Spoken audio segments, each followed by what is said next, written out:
Accuracy, speed, and power. Remember the ASP? Well, the same thing, coordination.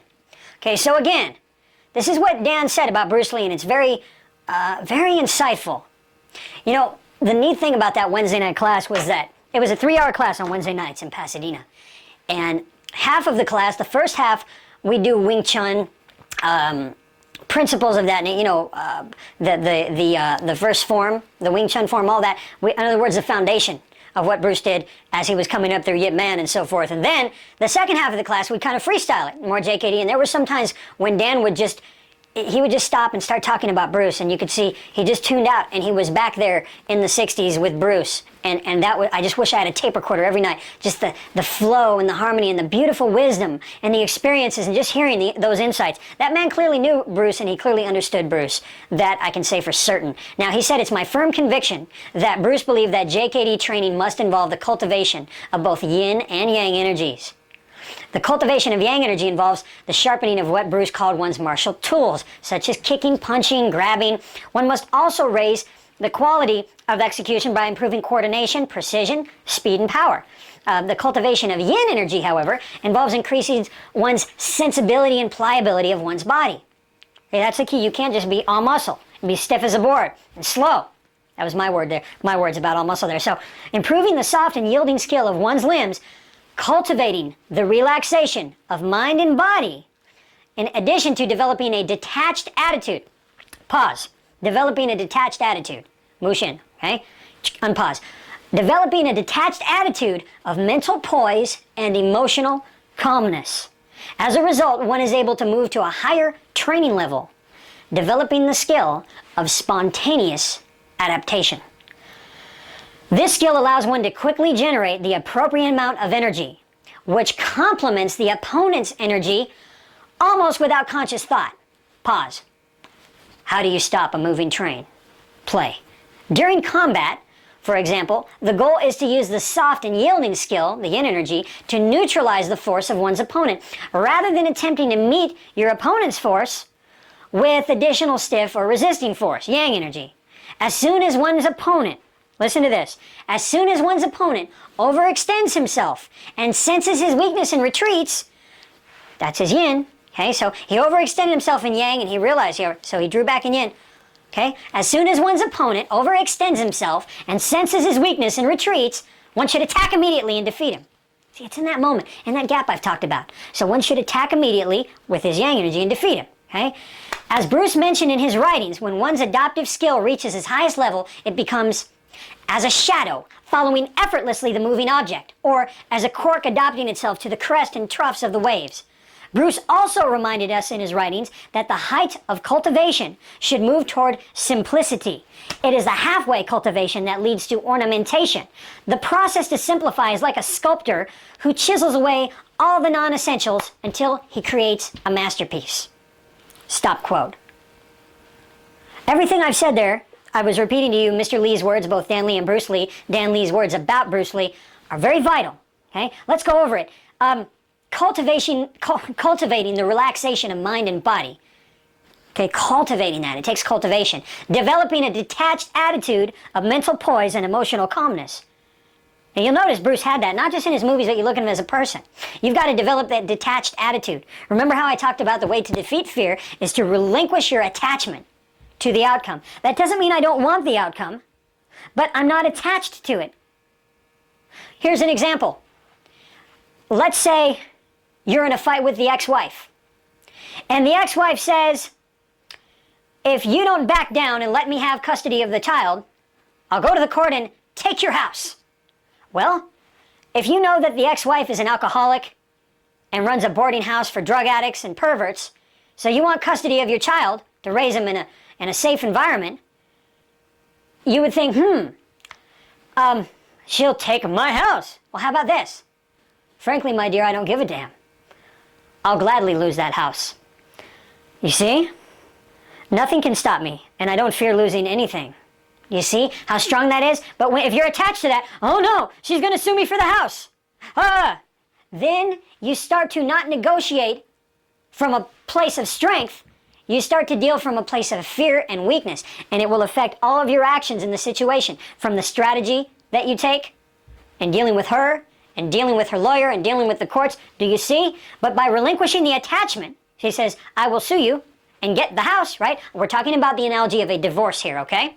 So having that detachment, the way to instantly remove fear from your life is relinquish attachment to the outcome. Whatever you fear is your God. Whatever you fear controls you. Whatever you fear, you assign power over you. Stop giving your power away. Stop giving your power away. Now let's go back. Developing a detached attitude of mental poise. What is poise? Strike a pose, mental poise. I'm going to sit like this. If I say take a horse stance, right? Well, you can take that cat stance in your mind. Mental cat stance. And if you need an anchor for that, you can say, all right, every time I slap my wrist with 2 fingers, I'm going to mentally poise myself in the cat stance. I'm going to protect my center line. This has to do with Mushin. Mushin is another way to conquer the manifestations of fear. I'm looking at my book here that you may have received called Mental Warfare Secrets, Volume 1. There are 12 books on this, on martial mastery. The very first thing you need to understand is emotion. And when you operate in Mushin, you become totally unified. Remember? Division and unification? You become totally unified. Then you're quite formidable. Thick face, black heart. Poker face. Do you get the illustration, the analogy, the point that I'm trying to make?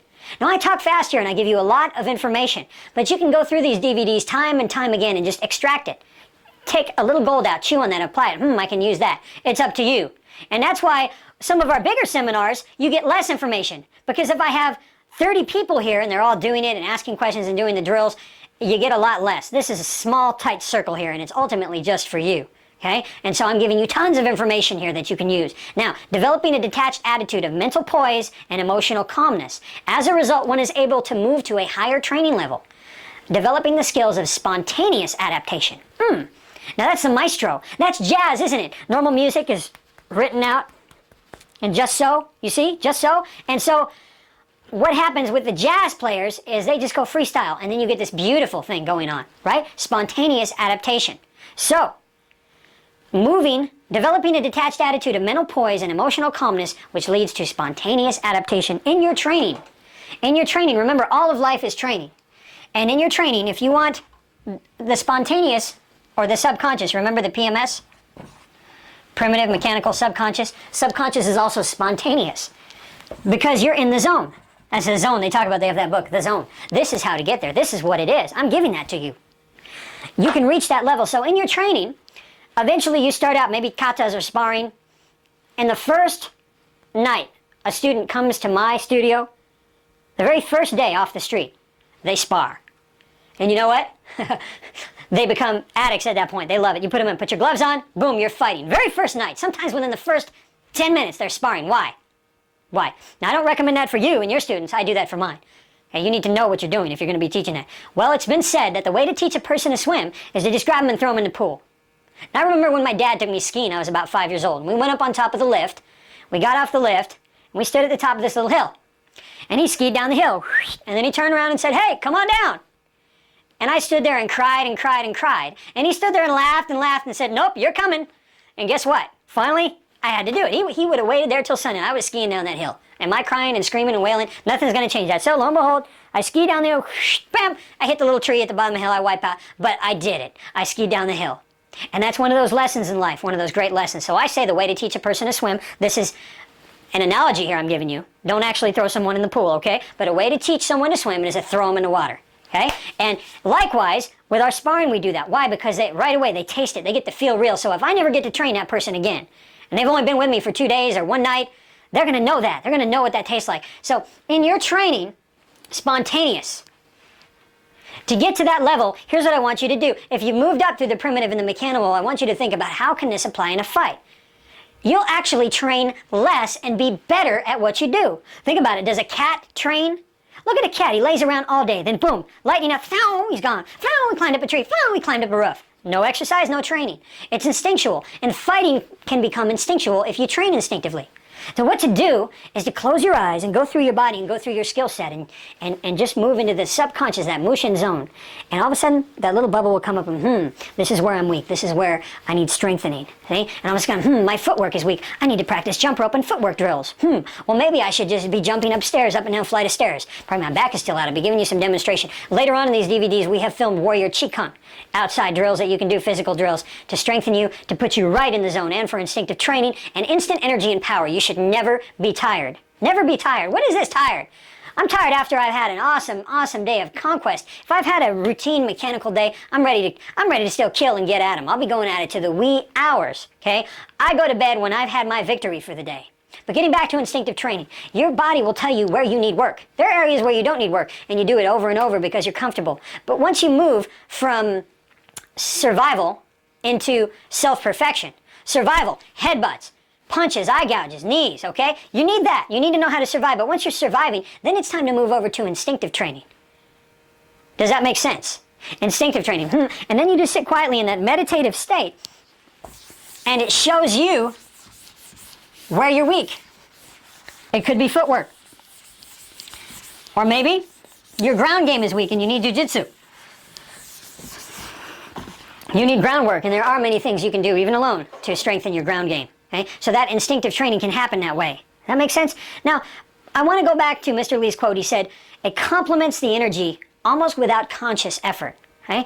Let's go over Dan Lee's quote again, okay? He said, cultivating the relaxation of mind and body and developing a detached attitude of mental poise and emotional calmness. As a result, one is able to move to a higher training level. Developing the skill of spontaneous adaptation. This skill allows one to quickly generate the appropriate amount of energy. That is the Mushin state right there. That's it. Okay? And this energy complements the opponent's energy almost without conscious effort. How do you stop a moving train? Eh? During combat, for example, so let me give it to you this way. How do you stop a moving train? You don't have to think about it. I know just how I'd stop a moving train. I really mean it. Oh yeah, you name it. Oh, you name it. Nothing can stop me, okay? Because I'm unstoppable, because I'm already stopped. If I'm moving with a train, I'm already stopped. I complement that. This is the broken rhythm way. This is what they talk about, the broken rhythm way, okay? You block. You block. You're expecting me to do that. And every couple of seconds I jab. And all of a sudden, instead, and I gouge here, right? Or knee. You see what I'm saying? So you get them used to a rhythm, and then you break that rhythm. Stop a moving train. Run alongside the train. Get up to its rhythm. Jump on. Crawl up. See? Grab the conductor. Snap his neck. Throw him out the door. Pull the brake. Broken rhythm way. And it's the same thing. I talked about that. About harmonizing. Right? About harmonizing. Harmonizing. That's how you do it. Remember, we can talk. Here's what it comes down to. Again, I'm going to quote Mr. Lee here. He said, as soon as one's opponent overextends himself and senses his weakness and retreats, one should attack immediately and defeat him.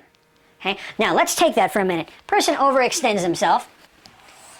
They sense their weakness and they pull back. And it's in that moment, when they're pulling back, that you come in, BAM! See? Could that apply to other areas as well?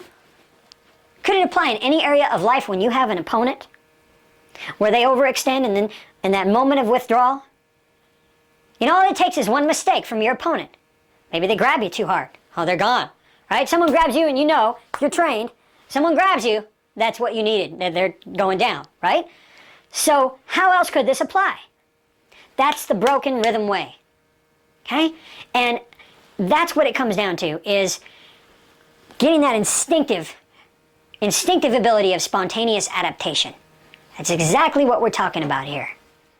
Now, the quote I just read you by Dan Lee, quote I just quoted you by Dan Lee, where he's quoting Bruce, he basically distilled what Bruce did and what Bruce taught down into just a few simple words. But I want to give you the words of an old Tai Chi master. He said, many students make the mistake of neglecting that which is near, that which is readily available and essential to you, to pursue what is far.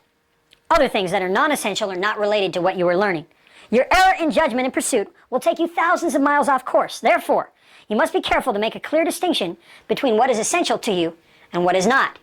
Now remember, at the end of the quote, I was talking about how Bruce was saying the process is to simplify, like a sculptor who's chiseling away all the non-essentials until he creates a masterpiece.